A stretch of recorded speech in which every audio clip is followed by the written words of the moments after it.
Jacques Mario et tout le monde qui s'intéresse.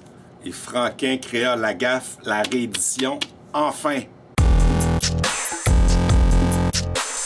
Puis côté américain, l'affaire malade cette semaine, Fables, le coffret, la collection complète qui pèse 4 tonnes. Encore du manga 2 pour 1, les 2 premiers tomes de plusieurs séries pour le prix d'un seul. Check les choix à la fin de la vidéo ou viens voir ça. J'ai une grande clientèle qui consomme de la BD historique et aussi militaire sur les deux premières guerres mondiales. Je vais montrer un manga à mon ami Alain qui a fait justement la série Peleliu en manga qui était vraiment excellente.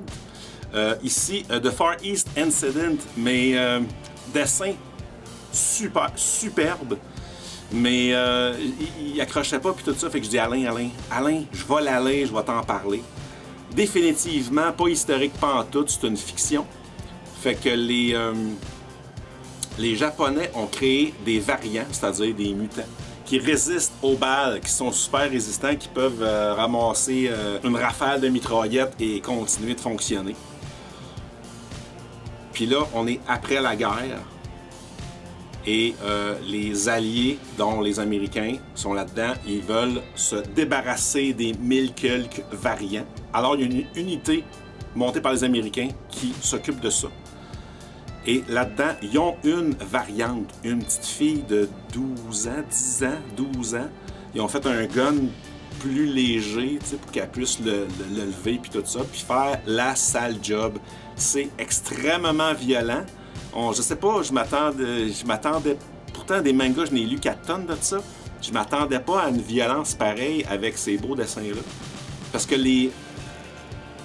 en fait, ce que j'ai moins aimé, c'est que les personnes sont comme pas importantes. Une fois qu'ils sont mortes, c'est suivant annexe. On en tue plein, c'est pas grave. Ce bout-là avait de la misère un peu, mais sinon, je vais lire le tome 2 pareil, mais que ça sorte. C'est quand même intéressant et dessin vraiment magnifique.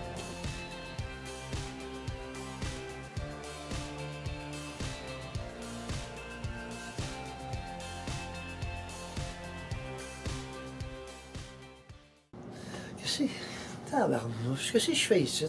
Faut que j'y aille, excusez-moi.